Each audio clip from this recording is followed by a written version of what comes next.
Radical. Welcome to Flea Market Stories, documenting one man's journey into the world of flea marketing. Sometimes you gotta let things go, man. Sometimes you gotta let certain stories go. There are multiple stories that I could really go into from the past weekend, but I just don't have the time to go into all those stories. There was a story about Mario, basically a situation with an Xbox 360E, where he wants the cord. Basically, essentially, he wants me to get the cord, and we've been down this road again. And I'm going to tell him, like, if I get the cord and it doesn't work, your system is messed up, you're not going to want to pay me for the cord. But it's not going to be a cord that I use a whole lot. So, like I said, I'm not really going to go into that story. There's the guy that always brings me stuff, game stuff, and he wanted $100 for half of what was mostly old PS2 sports games. Mostly. There might have been a winner or two in there, but he was wanting $100. I don't know how much he paid for it. I don't know. He's like, he needs $100. And I have the box. It's just doing a solid for him. I went through, washed off all the PS2 stuff. I didn't waste my buffer on them. Cleaned them. Most of them work, but they're old sports games. Okay, it's Wayne Gretzky Hockey 2005. Who the fuck's gonna buy that, There's people out there, but nah. And then, it's PS4 game, but it's like PlayStation 4 VR, so you have to have the VR. It's just a terrible, terrible box lot.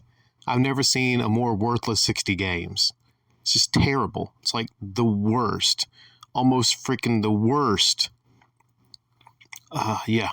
But I got the box. I'm going to clean them, and I'm not making a money offer. I honestly, I have too much already. I do. I have too many games already. Unless it's going to be some stuff like N64 or SNES cards or some Marios or some Pokemons. I told him as much. I'm like, this is a crap box. It really is. It's going to be stuff that hardly nobody wants. And, if he brought me a box and was filled to the gill with SNES games, heck yeah, I'd give him $100 on the spot. Right there. I might give him double that on the spot. But no, I'm just sick and tired of this guy bringing me this stuff, and he doesn't know about it, and he picks it up. And what happens is he says, I was thinking of you when I got this. I'm like, I already told this guy, don't think of me. Don't acquire things without calling or texting me. He has my number. So what I'm going to do is I'm going to make a list of things for him to not buy, notably sports games, old sports games, unless it's this exact year in sports, outside of FIFA. There was 2 FIFAs in there, so yeah, FIFA will sell.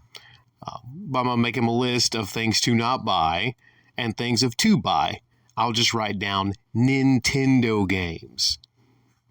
Nintendo games, except maybe Wii, because Wii's very common. Oh, I'll just write down Nintendo GameCube, Nintendo SNES, Nintendo Entertainment System, but no sports games. And then I'll gladly buy that, but that lot was picked clean. Picked clean. That's just the crust. That's not the good pizza. That's the crust of what was left from what this guy had. Pick clean. That's what I mean. Pick clean. It's not the only one I've seen like that from him. But what I want to talk about right now. See, I knocked out those 2 topics real quick because I didn't have time for separate uploads. The big decision.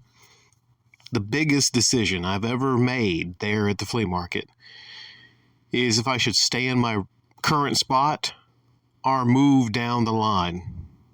You might say, that's not that big of a decision. Yeah, there's a lot of different factors in possibly switching your location.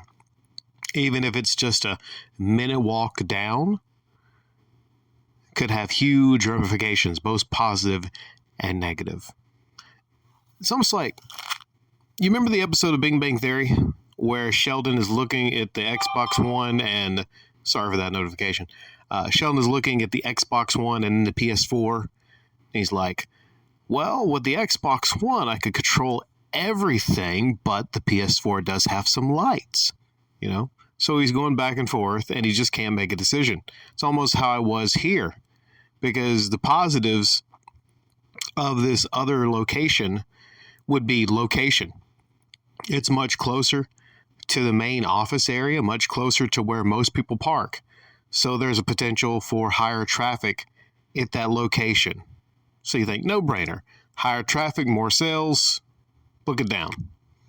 Well, it's, I believe, $55 more, which doesn't sound like a lot. But if you have a situation to where, you get into low sales, or it's the wintertime, a lot of people don't go out to the flea market in the wintertime. Ironically, one of the big positives of this location is there's walls. 2 walls left and right, and then there's a roll-up door at the back. So the brutal winds would be kept off of me in the wintertime. And I mean brutal winds. And with a jacket, just how cold it gets outside. Ultimately, I decided there's too many issues against it. There's too many questions, too many unknowns. Like, of course, the extra money. What if the money is not offset by the sales? What if a lot of the people, at first I might lose sales because a lot of people would think I wasn't even there anymore. I would have to basically go every day to the person that is at that table and, maybe hand them a $5 bill and say, hey, anyone that comes by and asks for Rick, tell them where I am right now. So that's the big difference. If those people don't walk all the way down, it may take them weeks to find out where I am. And it might just be by accident. So there's a potential of lost sales. The workable area, I measured, it's about the same, exactly the same. There's walls, but it's still 12 by 12. Still the same exact zone. So even though I want to basically, one big reason I want to go for it is to actually have walls to work with, put up some game posters, going for legitimacy. But it might be a situation where I actually have less room to work with. Because think about it. Let's say if I have a TV that goes over like the line just a little bit, and people walking around, people wouldn't have that area to walk around at other tables, a walkthrough. A positive. Just more of a like store feel. Being able to not be bothered by other people encroaching upon me, meaning like loud music. Because it'd be a wall. I was really hung up on the wall. I'm like, man, it's so cool to have like freaking walls. A wall. A negative. Down that way, I was told people use electronics a lot more.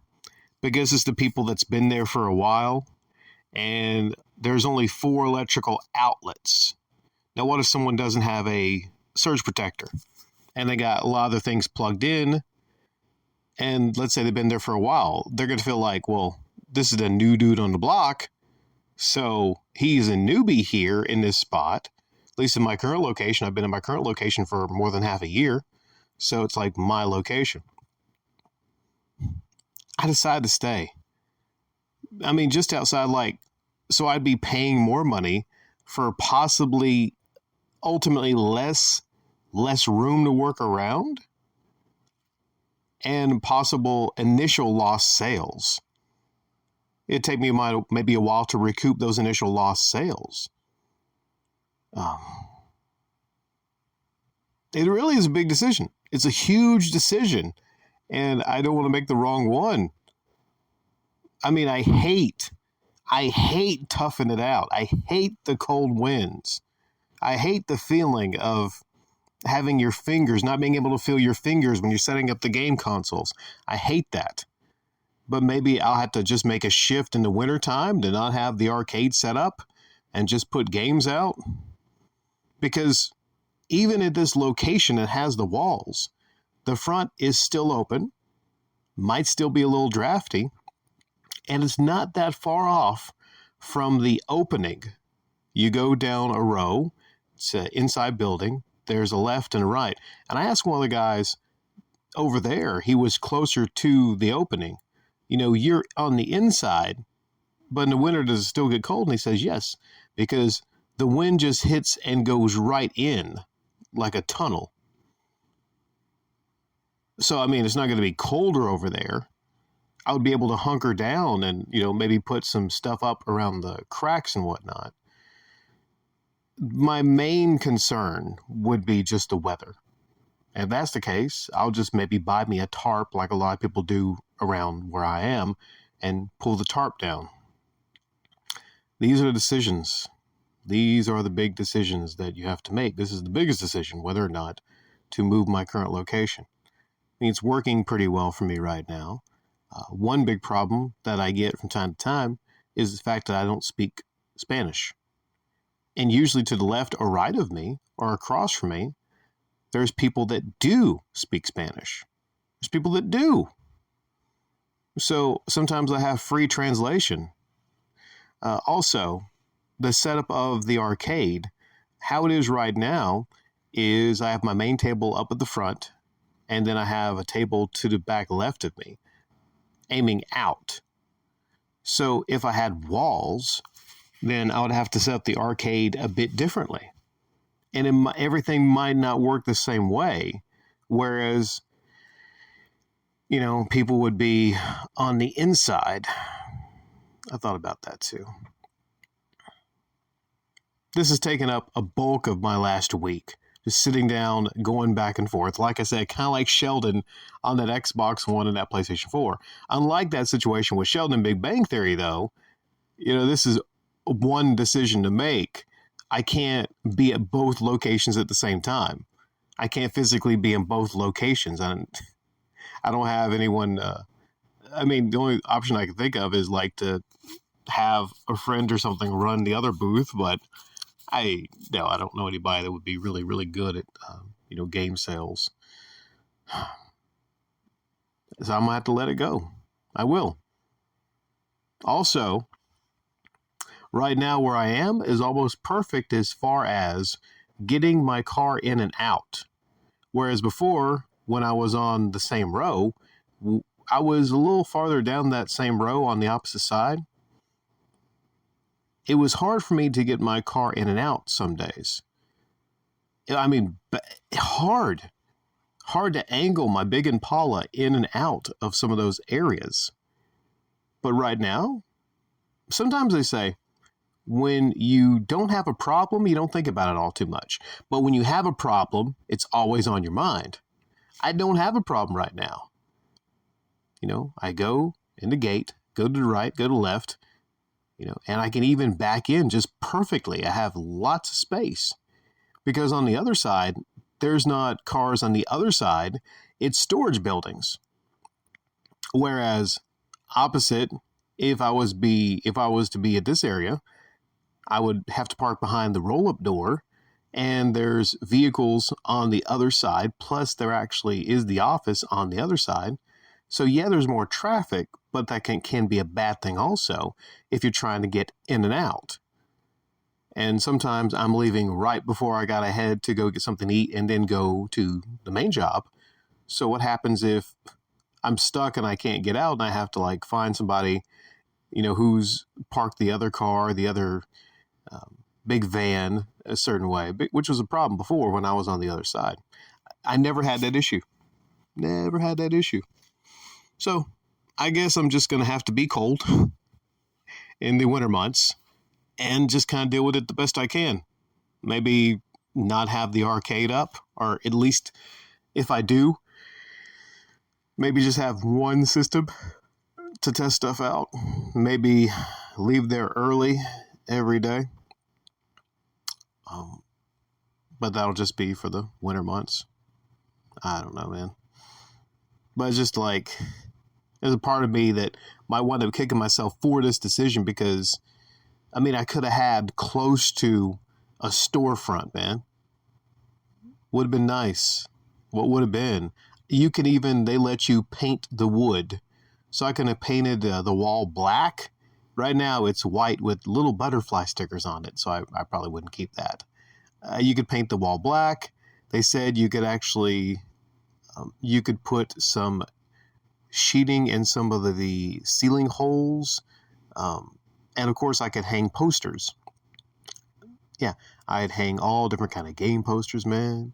I mean, heck, I could even mount flat screens on the side of the wall if I wanted to. I mean, they said I could do that. But ultimately also, I've seen a lot of people do elaborate things with their stores. I would only be there from 9 to 3, if that, 2 days a week. So you're looking at 10 hours or so. Just 10 hours or so. The first hour being a throwaway hour because people really don't start packing into the flea market until like 10.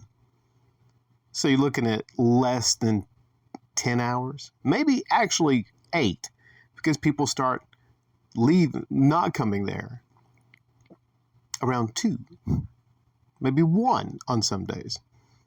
So you're looking at less than 10 hours of peak sales time. And things have actually slowed down a bit at the flea market also, as they have probably a lot of places because the economy is in the shitter. Everything's going up in price, gas, food, everything. So people are spending less money, and people are trying to lowball me more. They're also here recently, I've noticed. And on a slow sales day, somebody comes by and they say, hey, would you take 5 for PS1 Supercross? Not gonna lie, some days I take 5 for Supercross. And it's sad because I put a $10 sticker on there, but it is a PS1 Supercross game, I wouldn't take less for like a Red Dead Redemption or something like that, but Supercross, yeah. So hopefully I made the right decision. It bums me out. It bums me out that I can't have an official looking store, but maybe I just need to be more realistic. Because, it's not my job, right? Just like this YouTube here. It's not my job. My job is my job, and this, along with flea marketing, is a side hobby. So you only have so much time, and you can't do it all, right?